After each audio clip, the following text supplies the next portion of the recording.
Hello and welcome to the latest of my deep dive videos.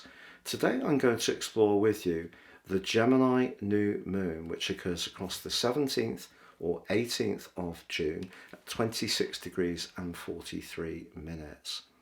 Now, a Gemini new moon is a sparkling event which happens once a year and helps us to set our intentions when it comes to how we think, our belief systems, our interactions with our neighbours or siblings, but also our relationship with our technology.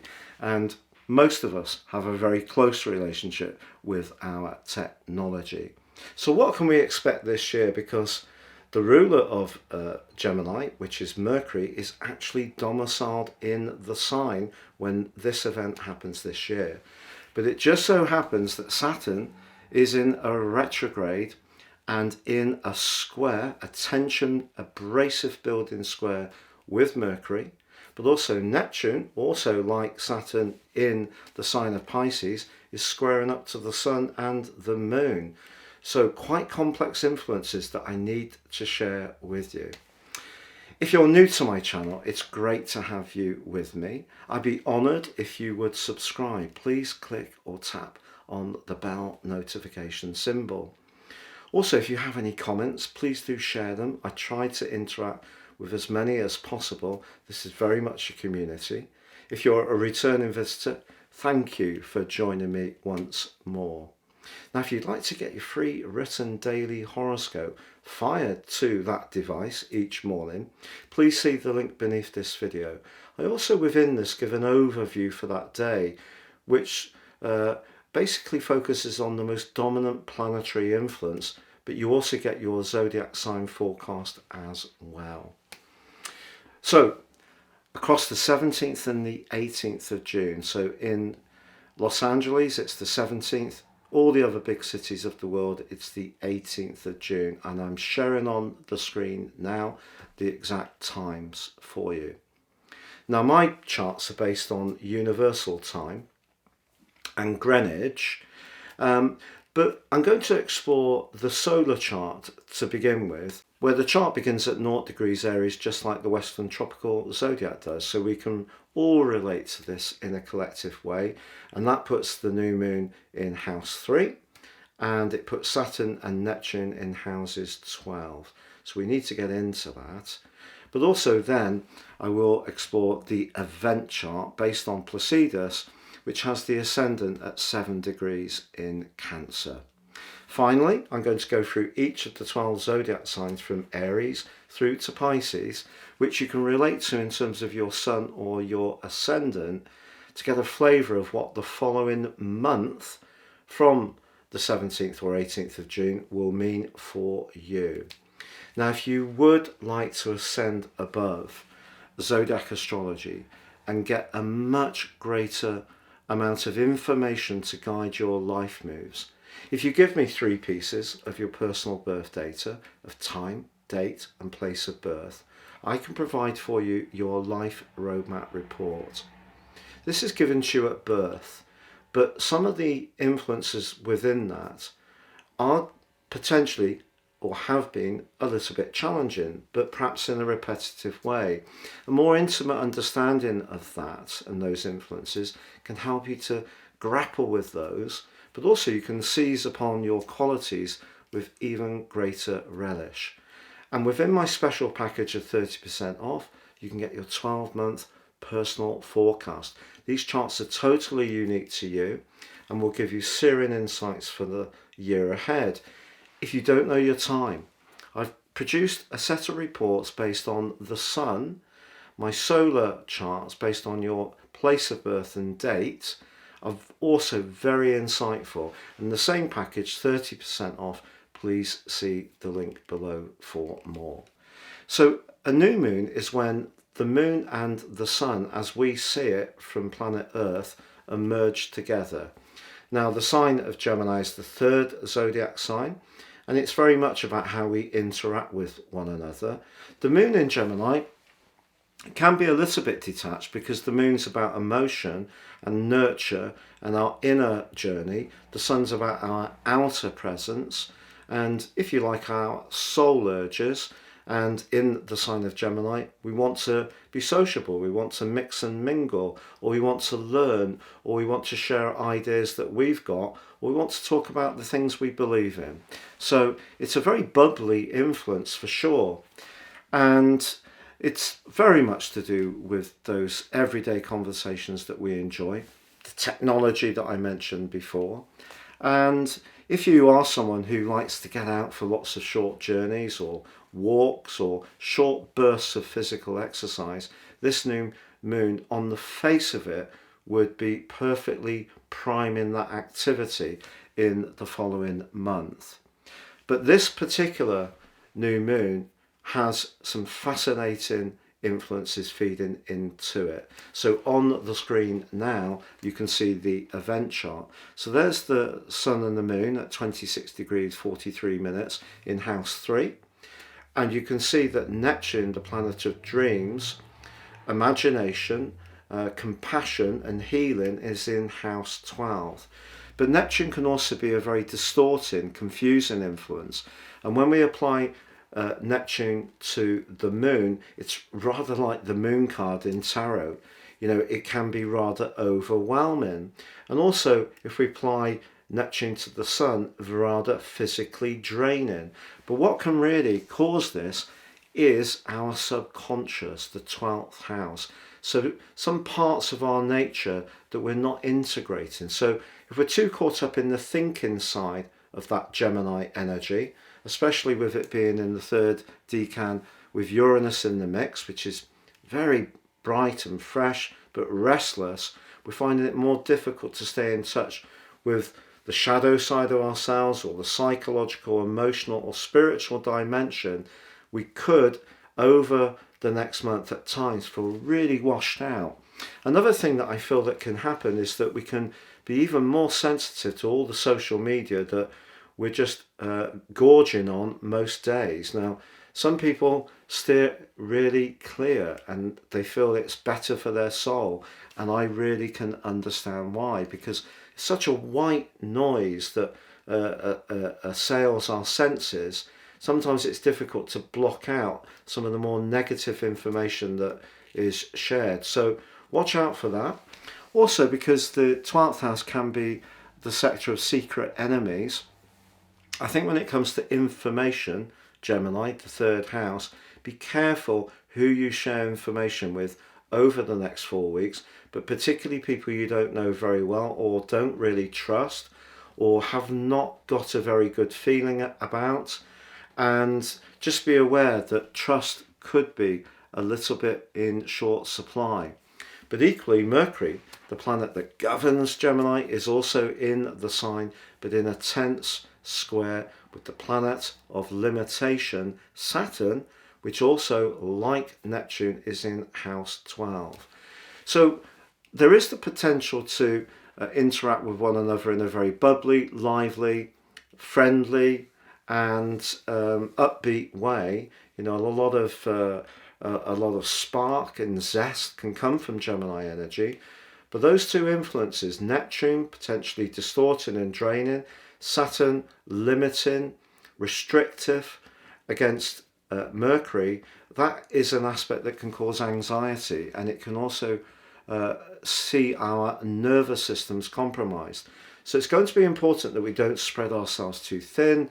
We keep those confidential pieces of information tightly to our chests, and we're just conscious of how the more atmospheric side of life can feed into our thinking and drain us. The other thing I would just like to tell you about is that Mercury does forge a terrific link with Venus. So it doesn't mean to say that there can't still be very positive interactions, but I think we need to hang out with the people we know well, feel really comfortable with, and most of all, trust, because the 12th house can compromise trust. Jupiter is also in a square with Venus, so any kind of diet plan could be a little bit compromised, but that also can be very jolly and ebullient if we're sharing things with people that we like to be with.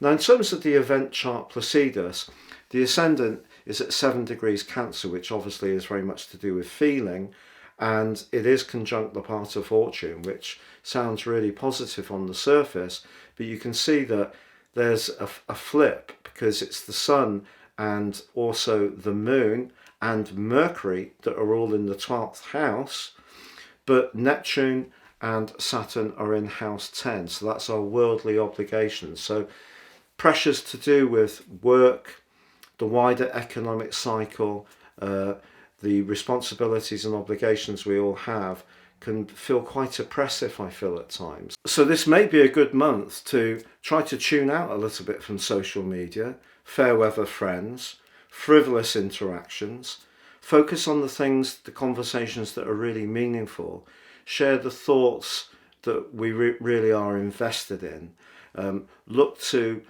interact with people in a compassionate way. And if we use our conversation around those themes, we can really be strengthened still by setting our intentions on this event. Now, please stay with me as I go through each of the 12 zodiac signs to give you a flavour of what you can expect over the next 4 weeks.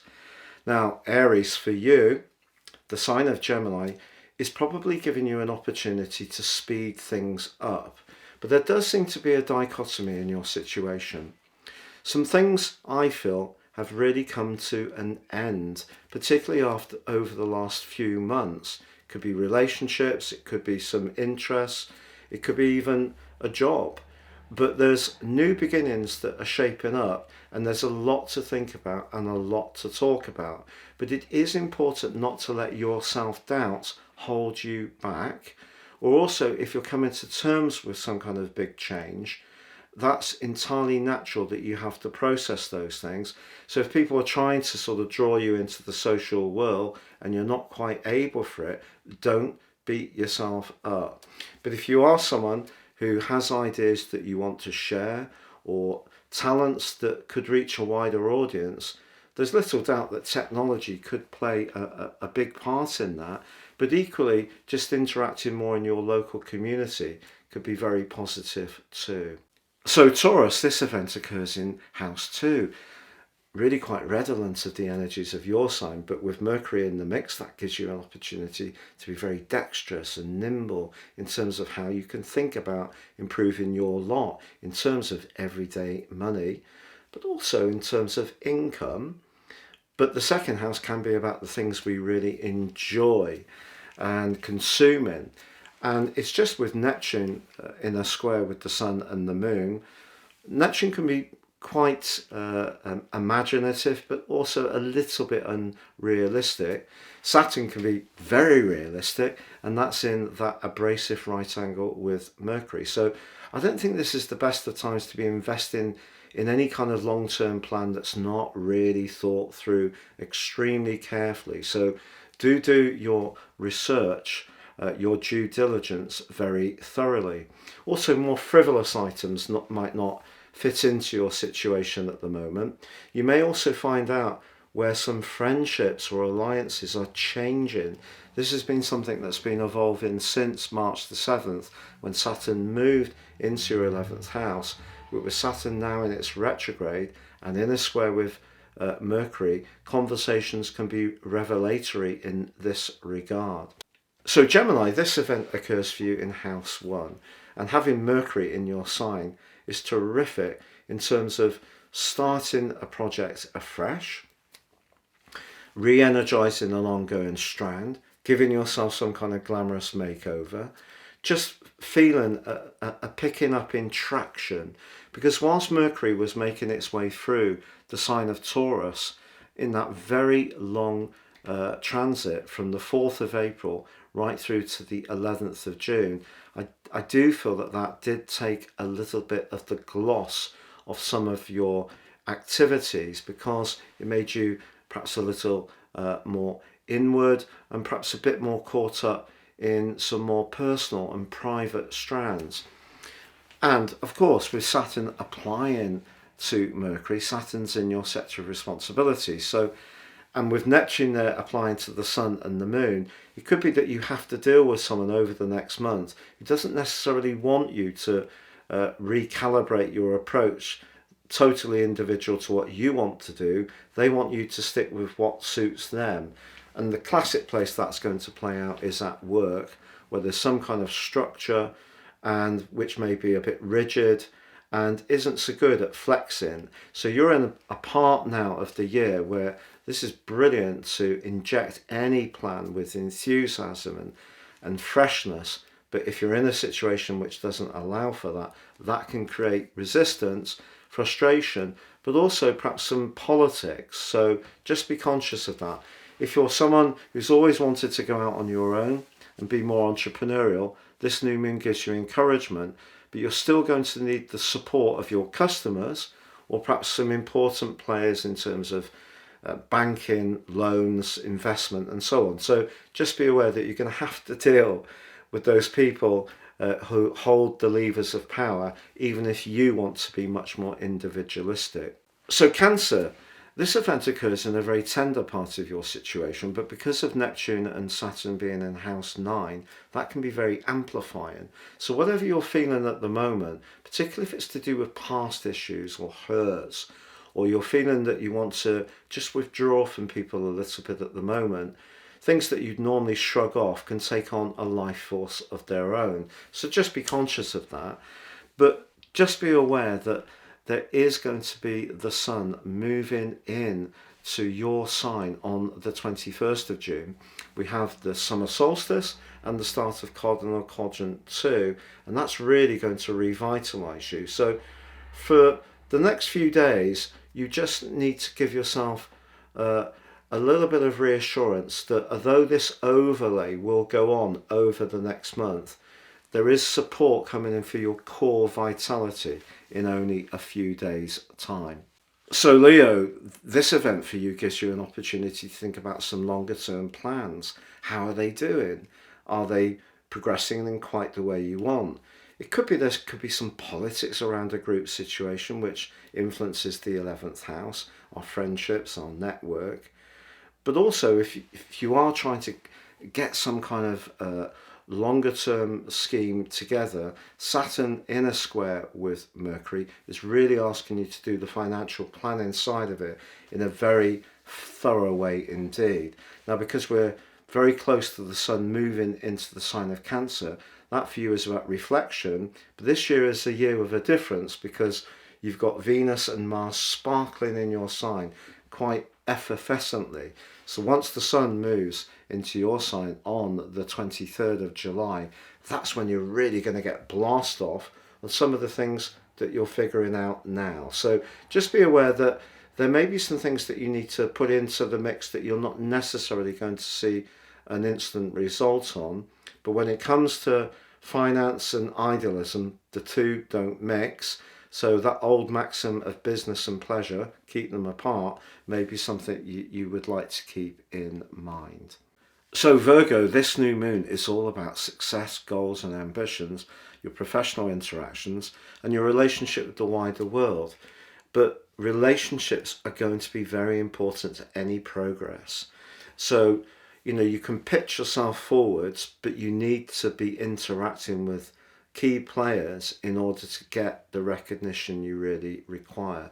So I think in personal relationships, if there tends to be a tendency by a partner to be quite critical with Saturn in your 7th house, particularly about some of your work hopes or goals, that could be something that really rankles. But then again, maybe the politics could be actually within the relationship. There are politics in every relationship. But if you don't really know where you stand with someone, or they don't have the same ambitions as you. So say you've got to know someone relatively recently, and it all seems a little bit illusory. I feel that this new moon pushes you to take charge of the situation and make sure that you're not compromising what you really want. So you may have some big decisions to make around relationships, particularly with Venus and Mars tucked up in your 12th house, which can make you very reflective, particularly in a love context, of whether you are really getting all your needs met. Now Libra, for you, Gemini is an air sign, like shares your air tropicity, and the 9th house is very much about travel. So very excited, particularly as Mercury can influence travel, ticketing, doing the planning, using technology to book things and so forth. But then Saturn and Neptune are in the part of your situation to do with obligations and responsibilities, the details. So you can be flamboyant on this new moon for sure, and it can give you a desire to widen your world. And if you have big ideas you want to share, you want to write something or publish something, then a fabulous opportunity, but you just need to be aware of the details, because that could provide the snags. Or it may be that you have a lot of responsibilities and obligations through your work already, and this new moon is going to make you more mindful of how oppressive that can be at times, and how actually you could really benefit with some time away, even if it's just a few days rest. Now Scorpio, the Gemini new moon for you is in house 8, which is very deep and passionate, very much in keeping with the energy of your sign. And having Mercury there gives you an opportunity to get beneath the surface, which you have an innate ability to do. So this could be very good for business. But the 8th house is also where we're most devoted, but it can also be where things make way. Things can change and leave our life, but things can renew. So it's very much a Athenic cycle that you could be going through. And although you're coming to the end of it, because the new moon lasts for a month, there may be something over the next 4 weeks that you become conscious of that is transforming for you. Now, because you do have Saturn and Neptune in house 5, which is to do with play, sociability, romance, more demonstrative, I think your natural disinclination to let yourself go when you don't really know where you stand, I think that Saturn and Neptune are just asking you to make sure that you maintain your usual vigilance and don't drop your guard. Now, Sagittarius, for you, the new moon's in your sector of relating, which is fantastic. And over the next month, a contract, a new involvement, a connection with someone can really be exciting, particularly with Venus and Mars in your 9th house, which really primes up that part of you that likes to explore and discover and encounter new and fresh things. But ironically, Saturn and Neptune are in house 4, all about where you live, how you live there, who with. So your immediate environment has to be right for your relationships or that more discovery, adventurous side of your nature to work. So the first relationship we have, all of us, is with ourselves. So make sure that you're feeling in tune with yourself, and that will help you to explore the opportunities around all sorts of relationships over the next month. Capricorn, for you, the new moon's in your 6th house, to do with work, health, fitness, diet, routines. And what I'd like to just share with you is marginal gains. So don't necessarily think of making huge alterations. Think of changing, say, 3 things by 5 or even 7.5%, and that in itself can create a huge amount of improvement. But if you try to set yourself some kind of impossible goal, that may be something that doesn't work for you, because the 3rd house energy is very quick and buzzy, where Saturn and Neptune are, rather Gemini-like. And if you give yourself too much, try to be too virtuous, I don't think it will work out so well. So set some reasonable targets to make some practical improvements, have a plan that's not too ambitious, and stick to it. It could be to do with thinking about a new job, a new health approach, a new dietary approach. Aquarius, for you, the Gemini new moon is in your sector of joys, pleasures, social interaction. And because Venus and Mars are in your sector of relating, I feel already that there's been part of you that's wanted to be with people much more than for some time. But Saturn, your traditional ruler, and Neptune are in house 2, all about everyday money. So if your budget is tight, that needs to inform any risk or speculation you may be considering, house 5, but also any meetups with friends, mixing and mingling, houses 5 and 7, if the money side of it isn't so good. But what you can do with Saturn and Neptune in house 2 is show ingenuity about how you can do things. And this new moon is also accented by your modern ruler of Uranus. So your progressive approach to situations can see you be thrifty but still have great fun. Go for it. And that brings us to Pisces. So for you, If you have been working on a home improvement project for some time, the chances are the next month could see some kind of breakthrough. And you may be really relieved if that's so, because Saturn since the 7th of March, but Neptune since 2012, have at times been rather beguiling but rather draining influences. And so if you are thinking about moving or improving, reconstructing, redecorating, changing your outdoor space, having Venus and Mars, particularly Mars in house 6, will give you the physical vitality and the productivity to put your ideas into place. But just be aware around the emotional dimension are some inhibitions or old issues that you're still working through, Saturn, or great sensitivities, Neptune, preventing you from really feeling or creating the home or emotional life you really want. The Sun, Moon and Mercury in house 4 for you. Obviously Gemini is an air sign, but for you, you need to have good communication around your emotional zone in order for you to feel safe. It's been a real pleasure being with you. Thank you so much for joining me. Wishing you all the best for this Gemini new moon. Please like, comment or subscribe.